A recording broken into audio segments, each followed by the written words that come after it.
एक बार गौतम बुद्ध अपने शिष्यों के साथ एक गांव से जा रहे थे।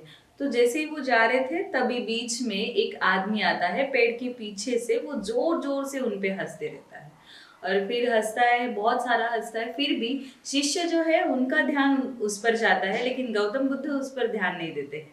लेकिन बीच रास्ते में वो उनके सामने आकर खड़ा रहता है और जोर जोर से हंसने लगता है, जिसके कारण गौतम बुद्ध वहां पर रुक जाते हैं।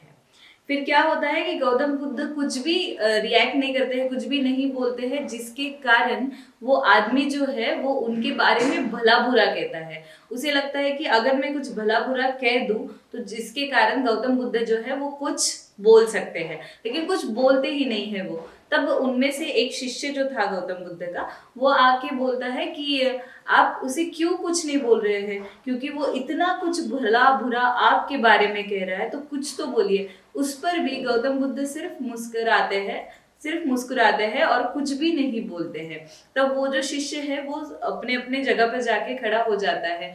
फिर थोड़ी देर तक वो जो आदमी है वो फिर से भला बुरा कहने लगता है और फिर एक शिष्य और जाके बोलता है कि कुछ तो बोलो, लेकिन वो तब भी गौतम बुद्ध जो है वो कुछ नहीं बोलते हैं। और फिर वो आदमी वहां से निकल जाता है और गौतम बुद्ध अपने रास्ते से अपने शिष्यों के साथ आगे बढ़ जाते हैं।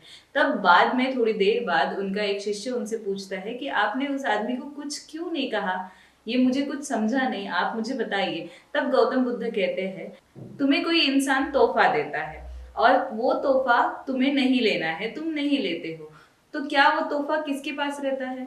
तब वो इंसान कहता है, वो शिष्य कहता है कि वो तोहफा तो उसका ही हुआ। तो इसी प्रकार जब वो आदमी मुझे कुछ भला बुरा कह रहा था तो मैंने उसे लिया ही नहीं, तो इसके कारण वो जो भला बुरा कह रहा था वो किसका हुआ? तब वो शिष्य कहता है कि वो तो उस आदमी का ही हुआ। ये सुनते ही एक समझ भी उसे मिल गई और उसके आगे के जीवन में कैसे जीवन व्यतीत करना है इसकी सीख भी मिल गई। तो गौतम बुद्ध की कहानियों से हम भी कई सारे सीख ले सकते हैं और इसी प्रकार की और भी अच्छी अच्छी वीडियोस देखने के लिए हमारे चैनल को सब्सक्राइब करें एंड लाइक और शेयर करें।